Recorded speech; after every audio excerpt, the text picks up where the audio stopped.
President, Madam President.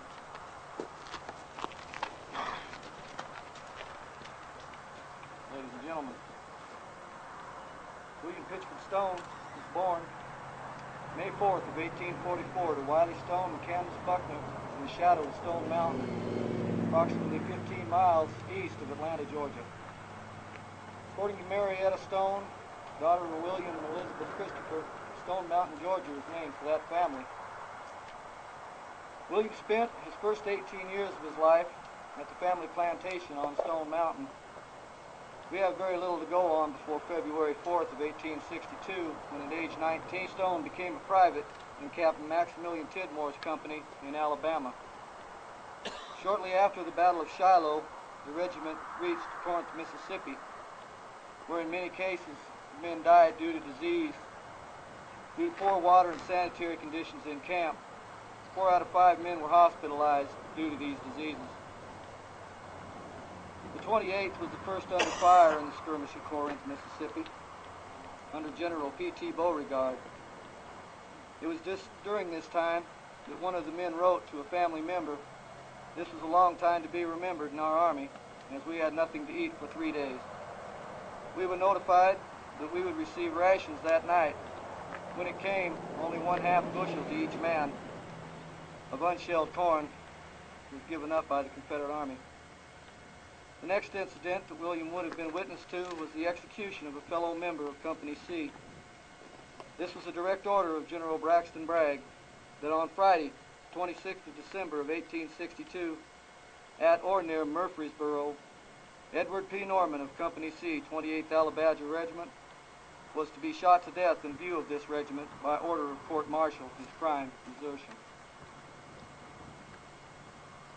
And this was on the very day of the Battle of Murfreesboro. Serving under direct command of Colonel A.M. Mangault, they captured a battery of Union artillery. William told his grandson this story of one of his experiences. It may well have been at Murfreesboro. "One day I found a Yankee with a fine brim hat. Thinking he was dead, I started to take it. That Yankee opened his eyes and pled with me, please wait till he was dead so he could use his hat for shade. From that day forward," says William, "I never took a thing from a Yankee, dead or alive." Later that year, William is listed as absent under remarks wounded September 20th of 1863, sent to hospital. This is all it says when you read it, but this was at the Battle of Chicamauga. The story he gives as follows: "I got shot in the shoulder. I never tried to get up right away. I saw that the Yankees were doing. Everyone that looked like they would live, they shot or bayoneted. I got a mouthful of blood from my shoulder wound. When they came by, I belted some out of my mouth like I was hitting the drum."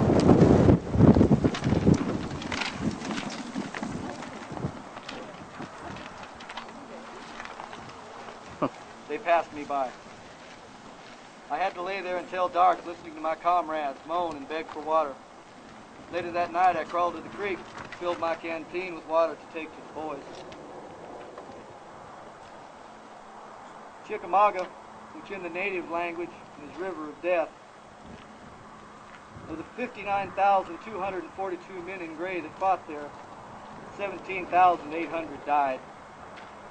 It was here that William's regiment lost 51.7%, over 1/2 killed in action. In researching the Battle of Chicamauga, I came across a rather funny tale by Hubert M. Beecher. A number of men were before the Union General Butler to take the oath of allegiance. One of them, with a particular southern drawl, said, "We gave you hell at Chicamauga, General." The general was furious at the man's familiar impudence and threatened him with all sorts of punishment. But again came that drawling voice, repeating the first part of the statement. But he was stopped by the general, who ordered him to take the oath of allegiance to the United States at once, or he would have him shot. After some hesitation, looking into General Butler's eye, he reluctantly considered to take the oath. After the oath, he looked calmly into General Butler's face, drew himself up as if proud to become a citizen of the United States and a member of the Yankee Army, and said, "General, I suppose I'm a good Yankee now." The general replied in a fatherly tone, "I hope so." "Well, General, Said the man, the rebels did give us hell at Chicamauga, didn't they? This regiment surrendered at the end of the war at Greensboro in Dill's Corps, son of Robert E. Lee. On returning home, William found that the great arsonist, General William Tecumseh Sherman, had burned all the buildings, stolen the livestock, and stole or destroyed all the crops within a 60-mile strip across the state of Georgia, including the southern plantation. Seeing this desolation wrought on his innocent family and servants, we presume he had no choice but to move on. William lived for many years in Georgia and Alabama, then after the War of Northern Aggression, moved to Arkansas. He homesteaded 159 acres in Searcy County in 1894. By 1900, he is a widower and is living in Oklahoma. He applied for his soldier's pension there. What a life this brave Confederate soldier had, living and fighting with legends of the Confederacy. Longstreet, Lee, Hood, just to name a few. As is often the case, our military men do not seem to want to share such their experience with family and friends. Mostly they will talk to other soldiers of the same war. Private Stone was such a man. He never would tell the granddaughters his stories. Only the grandsons were privy to these tales of life on the battlefield. Private Stone was, though, able to speak of this war. Experiences with the men, they were his friends. When he was interviewed by the Dufur Dispatch in 1934, he was asked if he had any regrets. William answered yes, he did. One was that he was unable to attend the 44th annual reunion of the United Confederate Veterans in Chattanooga, as he was too ill to make the trip.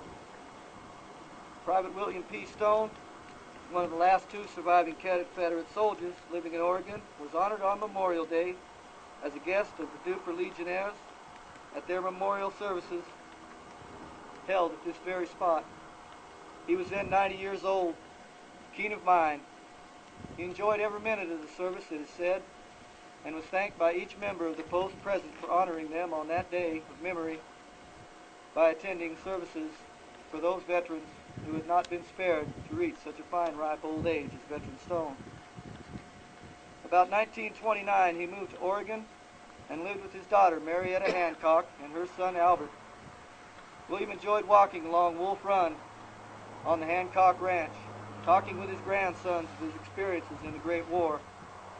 He is remembered by a great-granddaughter as a crotchety old man with a white mustache and thick glasses. He was probably an expert at hitting a coffee can at several long paces before he chewed brown mule tobacco. He could be a ferocious and gallant soldier, but he also was a gentleman and a forgiving one that loved his family and country. We were saddened to hear that at the time of his death, Private Stone was refused burial in the military part of this cemetery due to the prejudice of the Grand Army of the Republic against his Southern service. He is, though, laid to rest beside a loving granddaughter, and we hope that Private Stone is watching us from heaven today for this final tribute. At this time, I would like to read a communique from the Confederate Memorial Camp, number 1432 of the Georgia Division, Sons of Confederate Veterans. Greetings from the Confederate Memorial Camp, number 1432 of Stone Mountain, Georgia, celebrating the patriotism and sacrifice of Private William Pitchford Stone, Company C, 28th Alabama Infantry. The Lord has favored us with a good and righteous as the sons and daughters of the South. It is fitting that his descendants by blood and compatriotage in heritage remember Private Stone's strength of character, devotion to duty, and the struggle for constitutional liberty and self-government. Let this memorial this day recall the principled and patriotic young men of 1861 who stepped forward in vigorous and uncompromising defense of their families and an honest way of life. Yours in the bonds of the Old South, Miles D. Jackson, Commander. Private William Pitchford Stone of the 28th Alabama, we salute you.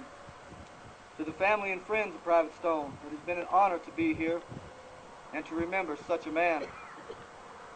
In closing, I would like to state that it is the responsibility of the descendants of these men to stand up to groups such as the NAACP that strive to tarnish and vilify their good names and gallant service, and that we, the men of the Sons of Confederate Veterans, will not rest until the real truth is told. Ladies and gentlemen, I thank you.